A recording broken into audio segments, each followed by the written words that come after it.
All right, guys, I've got a Kohler Devonshire faucet here. You can get a good look at what the hardware looks like there.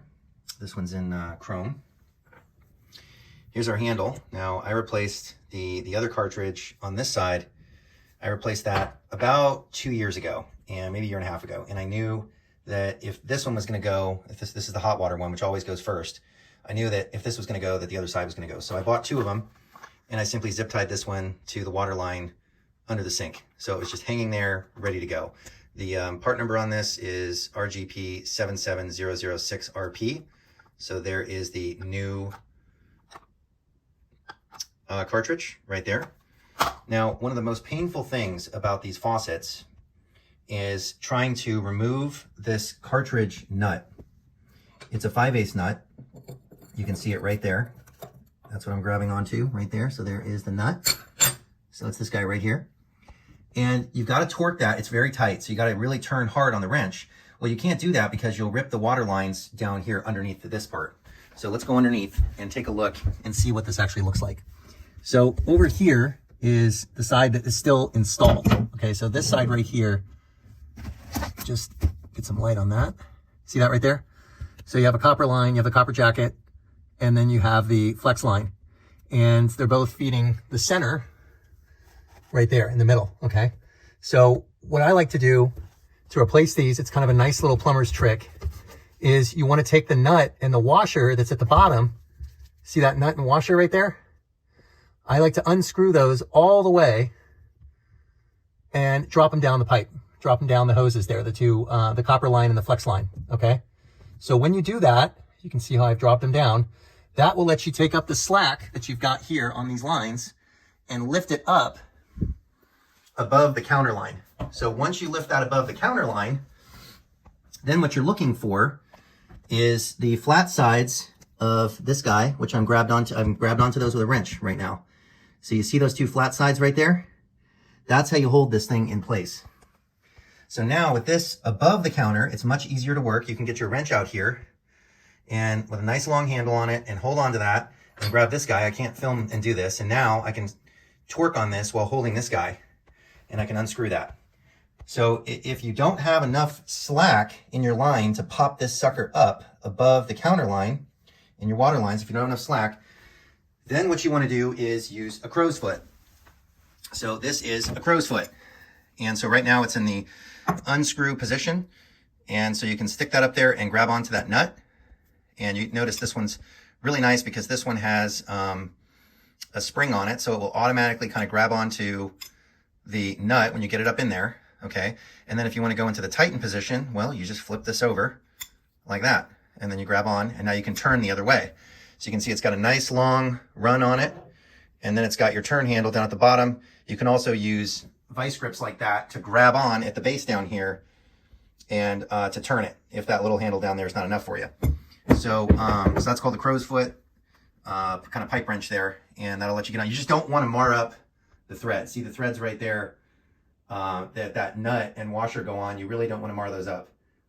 All right, I'm actually going to try and film this. I was able to get this little towel rack here with my phone hanging up on there. So now I'm going to try to unscrew this. Ooh, man, that is really, really on there. Oh my goodness. Woo!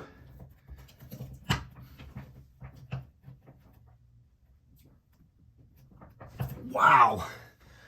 Woo! We're gonna have to put some WD-40 on that and come back. All right, well, penetrant's not really working. So what I've got now is this guy right here. And, you know, this is kind of my zip gun for cars, and it's an impact driver, essentially. So I'm gonna try to hit that nut with this guy. And there it goes. That broke it loose pretty darn quick. So that's what I would recommend. Sometimes plumbing requires tools for automotive. There is our old cartridge. There is our new cartridge. So this sucker's been leaking for a little while. That's why it's all kind of gummed up. But I'm going to go ahead and take this out of the package and we're going to thread it in. By the way, I wanted to show you my note on here.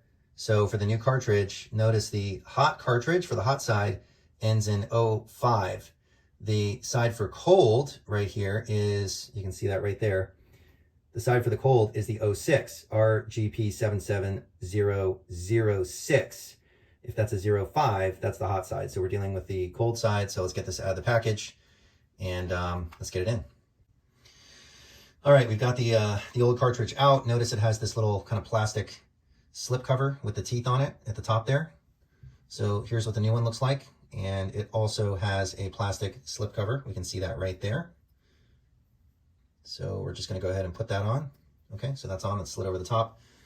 And now we can go ahead and we got a bunch of water here. So I got a paper towel. We're just going to clean this up a little bit. Gonna soak that up.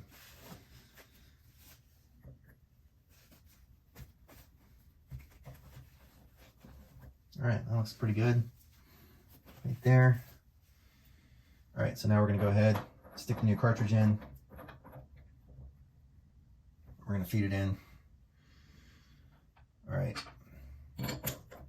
So I'm gonna start torquing this, and I don't think I'm gonna make it nearly as tight. We definitely don't want to use an impact wrench to tighten this up. That would be a big mistake. All right, now what I want to do is just turn the water on. Let's turn the water on. While the water's running, we're just going to look for leaks.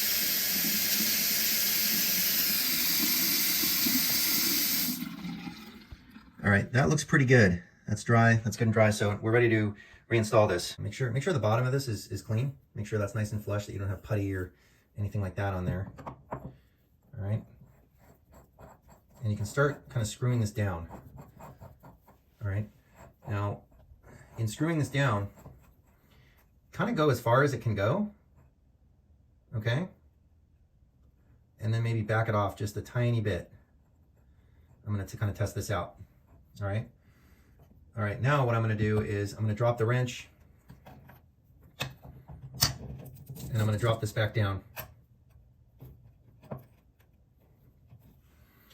All right, so the last step here is to tighten down the nuts underneath. And what you really want to do is try to line up, because these holes have some play in them. So you really want to line this whole unit up before you snug it down and make it kind of symmetrical with the other side and kind of centered. This handle, from the last time I did it, it kind of, when I tightened it down, it kind of turned in a little bit. So I kind of tried to match that a little bit here. They should kind of really be parallel with the backsplash, but it's okay if it's a little, just slightly off. No one will even notice. But it looks pretty good. And then the last thing you want to do is just run the water and check for leaks. Okay, now I noticed a leak that was just dripping a little bit from the drain right here. So see that rubber seal at the bottom of the drain? And it's got a nut that presses that rubber seal up to the bottom of the drain to seal it. That was leaking on the back side. You can see where it's a little wet. It's a little shiny right there. That's why you want to get a light under here and look. You may not see a drip for a while, because the water's got to run down the back of that pipe and get around some stuff. And I noticed it getting a little wet right there. See that right there? And then it was connecting with this pipe and then dripping off the bottom of the P-trap right down here. And that was probably likely just dripping in the bottom of this pan and just drying up. It was a small enough leak. And what happens with these rubber seals over time is that they get compressed. And so they start to dry out and shrink a little bit, and then you gotta tighten that up a little bit more. So sure enough, when I put the wrench on there to tighten that, it was a little loose. And so now we're snugged back up. I don't see any leaks. You can also just run your hand along the back here and just feel, is that wet or not? And it's not. So we're looking pretty good. Lastly, we just check our valves. Look for any water running down on any of these pipes up here. I don't see any water running down. It looks pretty good. Our nut is nice and snug. We use the crow's foot wrench to snug that nut up there. And that's looking pretty good. I don't see any more leaks. We look good, so I'm gonna turn that off. And there's your install.